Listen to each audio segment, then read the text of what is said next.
Good day and greetings from the Great White North. My name is Prickly Poo and welcome to day 229 of a year of change. Today we are going to talk about drugs. Lots and lots of drugs. I've been fairly vocal about this, in sort of keeping in line with what we've been doing. I've never really, I was going to say supported, but that's not the exact word I'm looking for. Never encouraged, there we go. I've never really encouraged the use of like diet pills or dietary supplements or anything like that.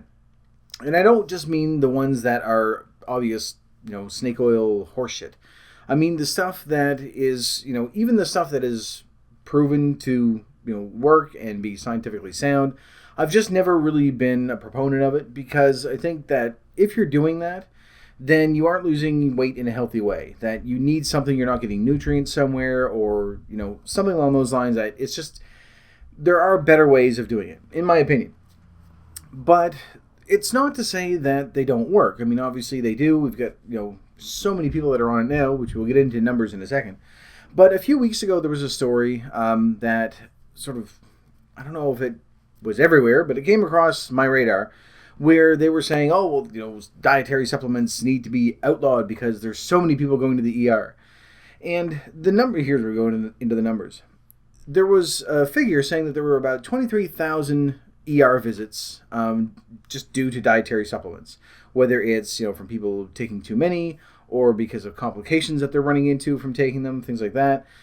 So of course everyone's up in arms and screaming and yelling and saying, no, we need to get rid of them because they're dangerous and horrible and everything else.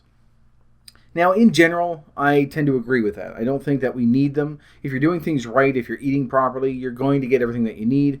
Your weight loss may not be going as quickly as you want, but, once you start adding in the supplements and diet pills and everything else, then, just think that you're running into some issues there. So, when you look at the numbers, though, the first thing that I looked at as soon as I saw it, I'm generally skeptical of pretty much anything that I read until I get more information, because we know that they try to put the headline out there just to shock people into reading the rest of the story. That's what they're there for. That's the purpose. So, of course, saying, 23,000 admitted, into a hospital over diet pills. You think all at once? Is this happening all the time? But this is over a year's period. That's right. A year's time. There we go. So, I started looking at different things and saying, okay, well, I understand, yes, they're probably, the people that are doing this, they're either taking too many or they're, they're just sort of going overboard. Or they're having an allergic reaction, whatever the situation is. So try to grab something to compare it with and just take a look and say, okay, would they be saying the same thing about this? If, or is it just the fact that this is whoever wrote the story, what they decided to look at? This is their focus. So out of the 23,000 people that were admitted during this year, and I don't know if it was, I think it was probably 2014 when this was, or when the people were admitted anyway. And they just said over a year, 23,000 people last year. So yes, so it would have been 2014. Anyway, so when they took a look at that, and of course now they're just saying, these need to be banned. They're highly dangerous and obviously causing so many problems, so much trouble. There we go. Can't stock. Okay. We'll just continue on. Anyway. 23,000 people over the course of a year. Now, again, I'm not a proponent of them. I don't think that we should be using them. If some people are on them, fine. If, again, whatever works for you, works for you. For what I'm trying to do, though, I'm not going to be using them because I think that if we're eating properly, and which is really what we're trying to do, then we're going to be getting the nutrients that we need from our food. And we don't need to add in, diet pills to start losing weight quicker, or appetite suppressants, or any of that stuff. But it doesn't necessarily mean that they should be banned. I'm also a big believer in, whatever you decide to do with your own body, that's up to you. But, of course, there is the other side of that where you're thinking, well, this is going to help, because I've talked about this as well, that if we're losing weight, then we're less of a drain on the healthcare system. So the problem is, though, is that because they're focusing on such a small thing, they're sort of ignoring the larger problem. And the 23,000 people, yes, it is a lot, especially for something so narrow-minded, so narrowly focused as diet pills or dietary supplements. Sorry, I'll put that in there because that includes diet pills and vitamin supplements and echinacea and all the other stuff that people put in. So I've completely lost where I was going. I'm trying to compare some numbers, and I'm trying to get to that point. I will get there eventually, don't worry. So we have I'm just going to keep repeating this number. 23,000 people over the course of a year. So obviously those people are taking those to lose weight. Overall, that's the general goal. Very few people are just going to be taking dietary supplements because they think, oh, well, this little bit of extra is going to help. Whether it's for nutrients or vitamins or whatever it is. These are specifically designed to lose weight. So when you compare, yes, there's obviously a danger, 23,000 hospital visits over the course of a year. But when you look at the obesity epidemic, and I know it's sort of cliche to call it that, but it's what it is. When you have, here's the thing. The numbers I was trying to find, they're kind of scattered everywhere. Because it's really difficult to say, well, they were admitted because of obesity. When you start looking at hospital visits, there are a lot of things that are related to it that they can say, well, it's probably because they were too fat. Heart disease, liver disease, kidney failure, just, breathing problems, absolutely everything. When there's nothing that they can just concretely, well, not nothing, but very few things that they've been able to say, this is because this person is obese. Because there are so many other factors. There's obesity, lifestyle, exercise, level of exercise, I should say. All those things that sort of contribute to it. But honestly, when it comes right down to it, it's the obesity that's sort of the root cause of everything. So when you look at that, there's over 1.5 million visits a year to the hospital because of various things that are caused by obesity. If you were just to look at it and say, well, no, they were admitted because of the obesity. That was definitive. Yes, this is the reason why you're in here is because of obesity, not because of a secondary issue like a heart problem or lungs or kidneys or liver or whatever it is. But just being admitted that way, there's over 10,000 a year. So now I know you're thinking, well, yes, but that's still half of what the dietary supplements are. But here's the problem. We have about 2/3 of North America being obese right now. And so that's covering, a whole slew of problems. Whether it's your joints that are causing an issue, sleep apnea that you have to go in for. There are a ton of different things that are all related to us being too fat. So looking at that, but, when you look at the dietary supplement thing, those 23,000 people, there are, in America anyway, these are only the numbers I could find for America for dietary supplements.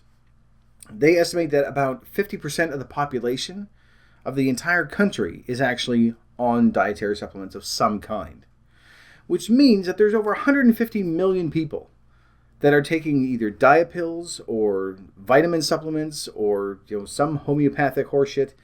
There's something in there that they're saying, well, I need to lose weight, so I'm going to take these pills. That's just not just the people that are obese, but people that are obese that are trying to lose the weight that are taking almost died. That are taking these supplements.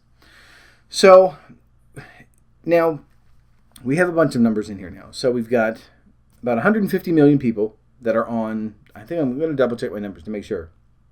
Yes, 50% of the population anyway, that are on dietary supplements. So, yeah. So out of those, 23,000 a year are visiting the ER. Good, we have that. We have those numbers down. But when you compare that to something completely unrelated, there's a little bit more than, there's about 40%, I think. Yes, 40% of the population own a pet. Stay with me. I know where I'm going with this. So either a cat or a dog, basically. That's on average. The estimates are all over the place, and people abandon them, and then they adopt them, and then they abandon them. But on average, there's around 40% of the population that have a pet. Every year, there's over 83,000 of, no wait, sorry, over 86,000. There we go. Checking my cheat sheet. There's over 86,000 people that are admitted to the hospital because of their pet. And not because of attacks or allergies or anything. These are strictly the numbers for people that are being admitted because of falling over their pet. So, and the reason why I bring this up is to put this into perspective again. Because this is one thing that we've always sort of tried to do is you look at the headline and go, oh my God, that's terrible. Then compare it to something completely random and go, all right, well, it's probably not as terrible. It's probably been that way forever. So when you're looking at it and saying, okay, so there are more people on dietary supplements than there are pet owners in the country. But there are 4 times as many ER visits because of people just tripping over their pets, which we've all done, compared to people being admitted into an ER because of dietary supplements. But no one's screaming about, oh, we have to kill all the animals and no one's allowed to have pets anymore. So while it is bad that, yes, 23,000 visits a year just because of taking extra pills is bad, compare it to that and go, okay, well, no one's complaining about that. And obviously the numbers are much, much worse. And when you put that into perspective with, 1.5 million visits a year from obesity, that's one of the trade-offs this is where that difficulty comes in, where you have two conflicting opinions. Or on one hand, you're saying, yes, we need to lose weight because the obesity problem is just running rampant. We need to get down to a healthy weight and get our kids into a healthy weight. And so that, we aren't such a drain on the healthcare system. We can feel better. We can look better, let's be honest. And just overall have a much better quality of life. Then on the other hand, you go, yes, but we shouldn't be taking diet pills to do that. We shouldn't be, which is essentially speed. That's all it is. The majority of them are some sort of amphetamine. So we don't want to take diet pills. We don't want to have to, starve ourselves so that we have to take supplements because we aren't getting the nutrients that we need. So on one hand, you kind of want to go, yeah, their dietary supplements are really, really bad. We shouldn't be using them. And on the other hand, you go, yeah, but the obesity probably is much worse in the long run. More hospital visits, more money being spent on, caretaking. Plus, we've all seen what happens when we just continue on the way that we're going. So it's difficult to try to reconcile that in your head and say, okay, yes, it's horrible and we should ban them and we shouldn't ban this, but we should ban that. I'm a big proponent of, I've said that word a lot today. It's weird. Anyway, big believer, there we go, in pretty much just pro-choice across the board. Whatever you decide to do, if you're not hurting anybody, then do what you're going to do. Obviously there are some things that are illegal for a reason. People like heroin is illegal for a reason because people who do heroin generally don't just fuck up their own lives. They end up fucking up other people's lives along the way. Stuff like that we aren't talking about. I'm just talking about simple things that you can look at and say, okay, as long as you're not screwing up anybody else's life, do what you want to do. It's yours to do with as you please. There is that argument as well with us, with obesity, but we are a drain on, we have a lot more hospital visits. We have a lot more in the way of, we have a lot more hospital visits? We have many more hospital visits. That came out weird, didn't it? We have many more hospital visits in general. And it's not just for health problems either. There was a story in the something, can't remember what it was, where they were saying that a lot of the visits that are in there specifically for obesity aren't, when like doctor visits per year, those are in the tens of thousands as well. But a lot of them are for either going in for bariatric surgery, going in for, medical advice. What was the other thing? Being put on prescription medication for it. So being put on those supplements, things like that.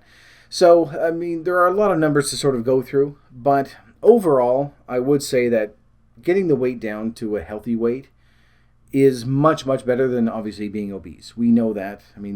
Aside from just the healthcare system, even if you take that out of it, and just for ourselves, it's much, much better. But using supplements to get there, aside from, I wouldn't think there's an inherent danger in it. It's just that for me, I don't want to get into that. I don't want to get to a point where I'm eating so few calories and not eating properly, because then you start sort of tipping the scale the other way, where you're still, there's some people you can still die from malnourishment. We talked about this a long, long, long time ago. If you ate just rabbit, for example, there are pretty much, there's no nutrients in rabbit at all. If you were to subsist on a diet strictly of rabbit, you would die of malnourishment or malnutrition, one of the two, because there's no nutritional value in it at all. I know that's really sort of a random fact, but look it up. It's interesting. But if you're getting to a point where you have to supplement your diet because you're either not taking in enough calories or you're just simply, if you're just eating one food, one of the documentaries that we saw, one person that's all they ate was cereal all day, every single day. So of course they have to supplement their diet with it, with, pills and everything else. Getting to that point, when you're starting to take in, pills as part of your regular meal, then that should tell you that you're obviously not eating properly. And the main goal of what we're trying to do here, aside from the weight loss, obviously, is I keep saying obviously as well, is, eating properly, eating a healthy, balanced diet all the way around, getting what we need from our food, and avoiding all the shit. And I would sort of include dietary supplements in there. Now, obviously, there are some that, that they do work. People have lost weight on them. Great. If you've lost weight, you feel better because you've used those. Terrific. If you're still watching this, though, then obviously there are little things that can be tweaked to get on a balanced diet. So when you see stories like this, although they may be shocking at first, and you might think, "Oh my God, I'm on these things. I got to better jump and get rid of them." Same thing with the processed meat story from last week. Just sort of read through it. That's fine. Start looking elsewhere. Find more information. Compare it to something else. Really look into it, because even mainstream newspapers, because I'm 90, even mainstream news sources, they still have to grab people. So yes, they need to have a headline that's going to be up there. It's going to shock people, like processed meat causes cancer, or 23,000 ER visits from dietary supplements.